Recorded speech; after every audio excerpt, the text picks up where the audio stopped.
I want to share with you this in a simple format. The righteousness that God expects before Jesus comes again is not the righteousness of people who are suddenly going to be holy, wearing suits every day and singing holy, holy as they go to work. That is not righteousness. Before the Son of Man comes, he wants to see Christians who will live their lives for the benefit of their enemies. That is the true righteousness of God. Not for you to walk around preaching Jesus is coming, and you don't want people to touch you because you are trying to be holy. That's not righteousness. That's being a legalist. But what Jesus is expecting in the last days is righteousness. People think the righteousness God expects in the last days is for us to suddenly know the meaning to all prophecies. That is not righteousness. You will burn in hell with all your knowledge of those prophecies. What God is looking for in the last days are people who, while they study the prophecies, they look forward to Christ living inside of them, practicing what Christ practiced while he was still here on earth. This is the message of Jeremiah 29. Stop being righteous in your own sight. Go out there and do good for your enemies, just as Jesus did good for his enemies. You want to know what is righteousness before God? It is for you to not eat that day because you gave your lunch to a poor man. That's righteousness.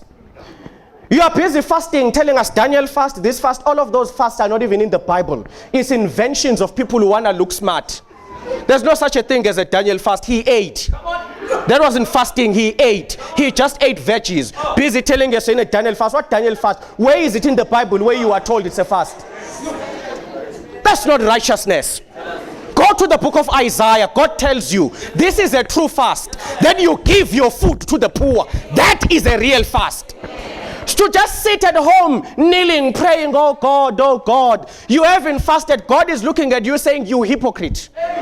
You come to me starving, thinking you're starving impresses me. I don't need you to be hungry to hear your prayers. If you want to impress me, take your food. Go to the robot. Give to that man. That is fasting. That is a fast.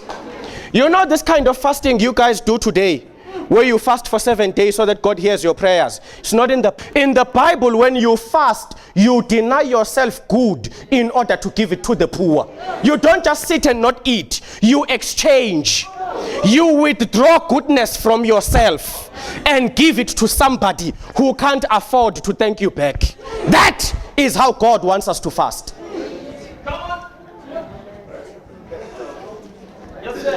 In the last days, God is not looking for people who know how to keep the law. He's looking for people who know how to walk in his character. Because his character is the law and grace and everything combined. That's what God is looking for. So the next time you tell us you are fasting, listen to me. When you fast for 7 days and not eat and God answers you, he didn't answer because you were starving. God has been answering people in full stomachs. He doesn't need, look, by the way, if you fast for God to hear you, think about it, you are insulting him. You are saying he's a God who's so cruel. He only answers when we are in pain. What kind of a cruel God is that who needs me to be hungry in order to take care of me? God has never asked for this immoral fasting, this self-righteousness fasting. God has called for true fasting, where the soul neglects its goodness for others. So I wake up in the morning, I make my expensive sandwiches, not for myself.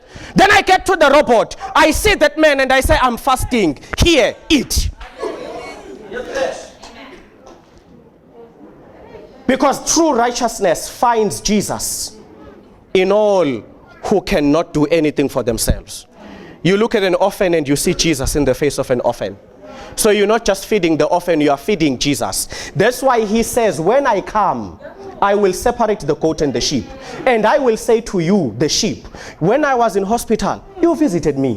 When I was in prison, and they will ask, when did we do it? And he will say, that guy at the robot that you fed, that was me.